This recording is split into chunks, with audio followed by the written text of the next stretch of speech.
Don't let Canada become a pawn in the CCP's New World Order. Commentary. Canadian Prime Minister Mark Carney was in China recently making trade agreements and talking about new global realities and a new world order. It was a major shift from his campaign rhetoric, when he answered a question about Canada's biggest security threat with one word, China. His language was likely meant to flatter China's dictator, Xi Jinping, and chasten U.S. President Donald Trump. It could fail at both. Mr. Xi expects subservience from China's trade partners and Mr. Trump is not easily cowed. Beijing wants China to displace the United States as a global hegemon. Doing so requires changing the old world order, which since World War II the United States has largely led. Beijing wants the chance to compromise U.S. allies like Canada through trade deals, and move the world's diplomatic and economic centers, including the United Nations, World Bank, and International Monetary Fund, away from the United States. An optimal solution for the Chinese Communist Party would be to move them to Beijing and Shanghai rather than New York and Washington, D.C. Mr. Carney's New Era remarks in Beijing were one possible step towards that end. He said that Canada's new strategic partnership with China includes our commitment to multilateralism and strengthening global governance. He referred to closer Canada-China law enforcement cooperation and a new set of Canadian trade relationships, including with China.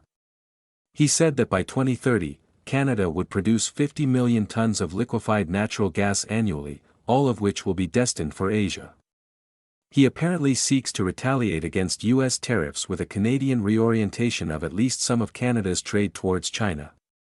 The apparent retaliation is for two of Canada's top complaints against the United States, including Washington's trade war of increased tariffs on Canada, and U.S. consideration of military options in the acquisition of Greenland from Denmark, a NATO ally of both the United States and Canada. In response to questions about U.S. plans for Greenland, Mr. Carney noted that he discussed them with Mr. Xi. He said he intends to honor Canada's NATO obligations, which implies that Canada would help Denmark militarily defend Greenland from the United States. U.S. tariffs have incentivized some of Canada's auto industry to move to the United States.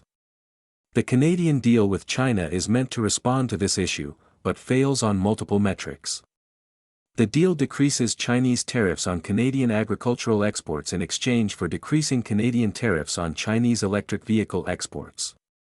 That gives China a foot in the door of Canada's auto market, ultimately increasing the pressure on Canada's auto industry. It also improves the international trade environment for China's automotive and battery sectors, making them more formidable challengers to European carmakers. Meanwhile, the deal moves Canada further down the road into a mercantile relationship with China based on agricultural exports. In the long term, that will weaken Canada's industrial relationship with the United States and its access to high-growth technology sectors. As China increases its trade and political relations with the world, Beijing could displace Washington as the hub of global politics. This is a strategic misstep of significant proportions as Canada could be relegated to a pawn of Beijing against the United States rather than a trusted member of a U.S. alliance system in support of global democracies. The United States is not blameless in the deterioration of U.S.-Canada relations, as should be clear from the above. That deterioration is visible in the auto sector above all else.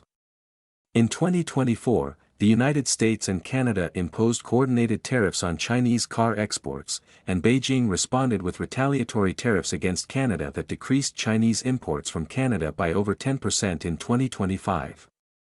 After the United States imposed tariffs on Canada, Ottawa is so desperate for exports that it is reaching back to China for agricultural gains in exchange for slashing 100% tariffs on Chinese EVs to just 6.1%. This is for 49,000 Chinese EV imports into Canada. Some experts worry the vehicle's electronic sensors could be hacked by Beijing for intelligence collection, or worse. They certainly serve China's auto industry as a foot in the door of Canada's auto market. Mr. Carney's move is indicative of a larger trend of many democratic economies coming close to making concessions to Beijing for access to its market. South Korea, Germany, the United Kingdom, and the United States itself, are all planning state visits to China soon to try and make deals that will improve their access to China's market. The problem is that those deals often come with major diplomatic concessions and increased trade dependence on China.